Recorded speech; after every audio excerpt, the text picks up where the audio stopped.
Pareho lang ang forma. Pero sa makina, malaki ang pagkakaiba.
Ipakilala ko po muna sa inyo ang bida natin ngayong araw mga riders. Nandito po ang Rosy Flame 150. Okay, meron po itong tatlong variant. Yung una nilang inilabas yung Rosy Flame 150 Fi, and then nasundan nga po nitong Rosy Flame 150 na dekarburador, at yung isa pa pong variant nila na Rosy Flame 150X na naka 6 speed na. Gagawan lang po natin ng comparison para dun po sa mga kukuhang mga riders natin, para malaman nyo po yung pagkakaiba nila, lalo na sa specs at sa presyo. Sa forma naman po, pareho lang sila mga riders. Unahin po natin sa kanilang looks. Dito po sa dekarburador, itong kulay gray, mapapansin nyo naman yung headlight niya iba. Para siyang robot, di ba? Magkakasama po dito yung high beam, low beam ng kanyang headlight, and then turning signals na andito po sa bandang taas. Meron din po siyang DRL dito sa gitna. At dito naman po sa 150X na Flame, yung kanya pong DRL letter Y dito sa gitna. And then parang mata naman yung kanya pong turning signals dito sa taas. And then yung kanya pong high beam, low beam sign na headlight andito po sa baba. Dito naman po sa taillight, mapapansin nyo pareho lang sila ng shape, pero magkaiba po sila ng style sa loob. Dito po sa 150X, mahaba po yung kanyang taillight, and then yung stoplight po nasa gitna.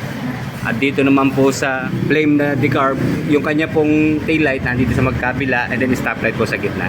Kapareho naman sila sa turning signals, ayan, LED na flexible po. Wala naman sila pinagkaiba. Sa kanila pong kulay, pareho po silang may tigatlong available na kulay nung unang labas po nila. So ngayon po, marami ng mga special edition na naglabas. Hindi natin masyadong kabisado yung mga kulay nila eh. Pero available po dito sa Rosy Flame 150X, meron po siyang kulay white at kulay gray naman po dito sa carb type. Okay, naalala ko yung tatlong kulay nga po dito sa carb type ng Flame. Meron po siyang gray, red at saka cyan blue. And then doon naman po sa mga naunang labas ng Rosy Flame 150X, meron din pong red, cyan blue, saka black. So special edition nga po itong kulay white. May kasama po itong kulay silver, alam ko eh. Kaiba rin po sila sa decals design.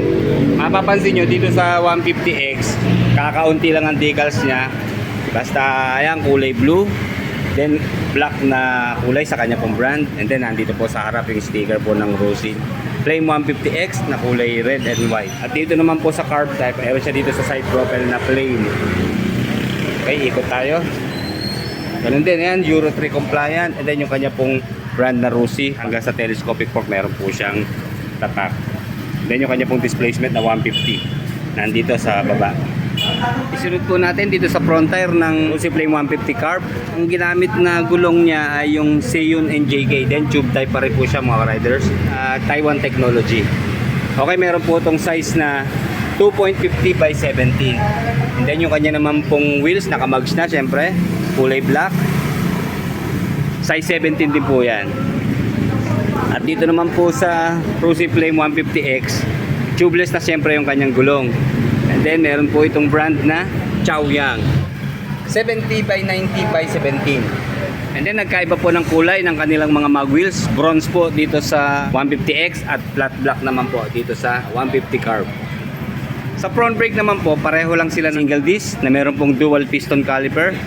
And then telescopic na front suspension. Nakaukit na yung trademark na Rossi dito po sa telescopic fork ng 150X ng Rossi Flame. At sticker lang po dito sa Flame na naka-carb. Sa rear tire ng Rossi Flame Carb, 3x70 ng size. And then ganun din po, kulay black yung kanya pong mag wheels.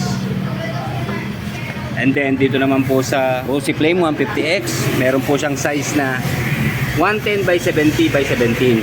And then ganun din po, kulay bronze yung kanya pong mag wheels. Sa kanila pong braking system dito sa rear, naka single disc at single piston caliper. Ganun din po dito sa Rossi Flame 150X, single disc, naka single piston caliper. And then pareho na po sila naka-centered monoshock sa rear suspension. Then sunod po natin yung kanilang mga stock na muffler. Mas ma-forma po ang muffler nitong Flame 150X. Yan, naka-dual canister tube po sa kanyang muffler. And then stainless po yung kanyang heat guard. Bali nakasapin po siya mga riders, so manipis nga lang. Dito naman po sa Flame 150 natin carb, metal na stainless po yung kanyang heat guard. And then meron pong brand na naka-laser print dito sa kanyang muffler. Then single canister tube lang po yung exhaust pipes. Pareho po silang fully manual sa kanilang transmission. Yun nga lang po, 6-speed dito sa 150X ng Flame at 5-speed lang po dito sa Flame 150 na carb. Yung kanilang mga engine specs, unahin lang natin dito kay Rossi Flame 150 na carb. Naka 4-stroke, single cylinder, 2 valve, single overhead cam, air-cooled ang kanyang cooling system, and then carburetor po sa kanyang fuel supply system, 150cc displacement, and then Euro 3 compliance po sa kanyang emission control. Dito naman po sa Rossi Flame 150X, 4-stroke, single cylinder, 4 valve, dual overhead cam, water-cooled sa cooling system, fuel injected sa fuel supply system, 150cc displacement, and then 6-speed manual transmission po ang Rossi Flame 150X. Instrument panel, pareho lang po sila mga ka-riders. Naka full digital na colored screen. Okay, unahin lang natin dito sa 150X yan. Wala lang battery mga riders na. Pero yan, fully digital po yan. Yan, wala naman sila pinagkaiba. Pareho lang ng sizes yung kanilang mga screen. And then sa switches and button, tingnan natin kung may pagbabago ba.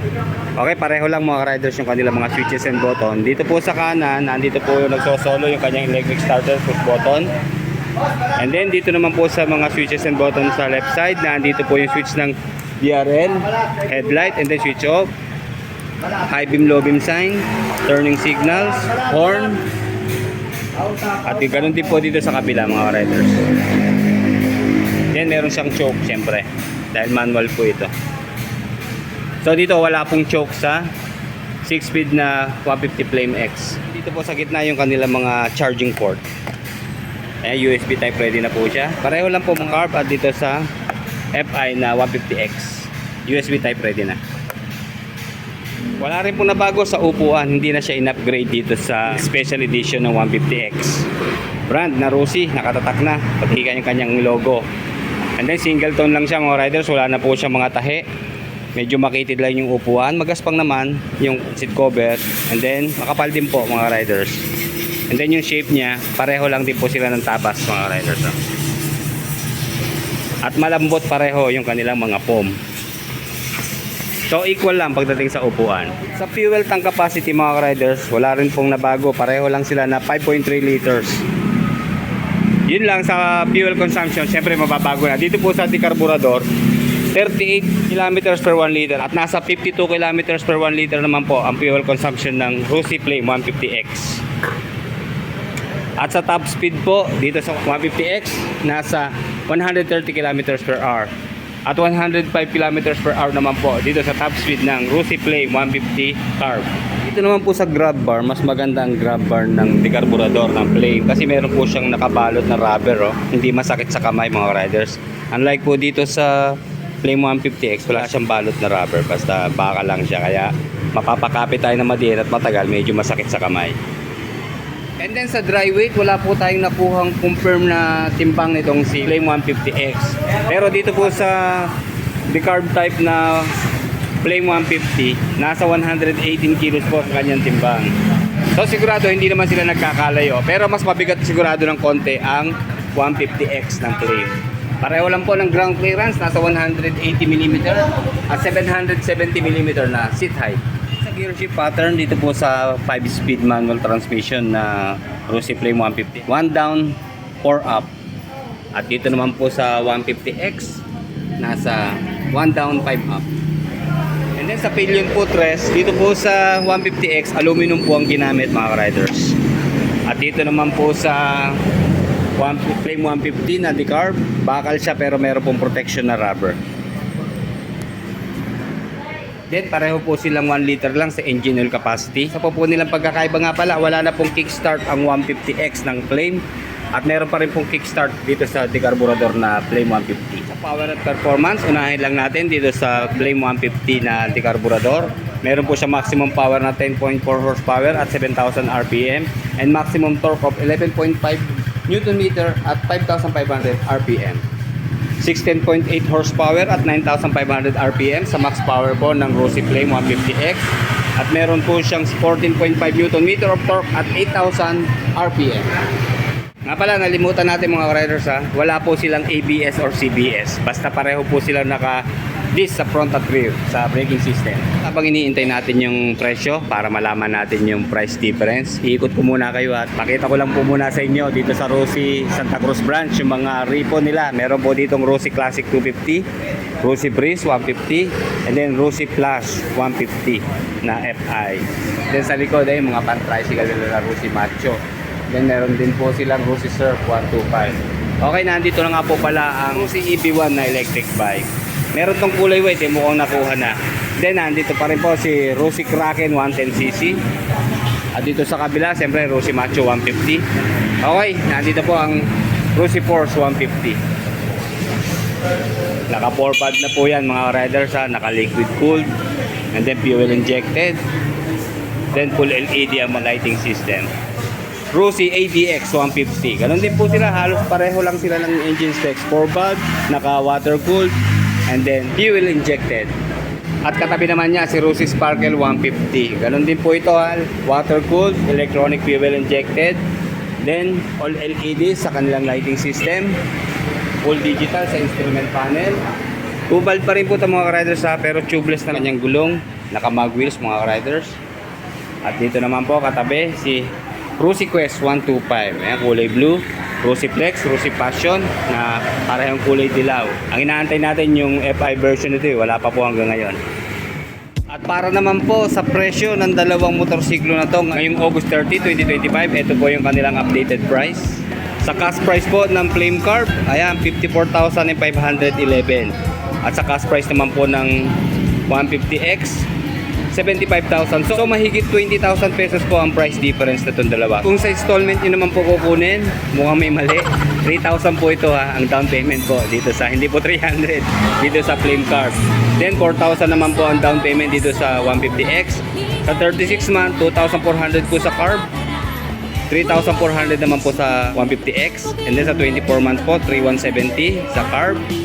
4,540 naman po sa 150X. At sa isang taon po, 5,480 dito sa Carb. At 7,955 naman po sa Flame 150X. Pareho pong 300 pesos ang kanilang rebate.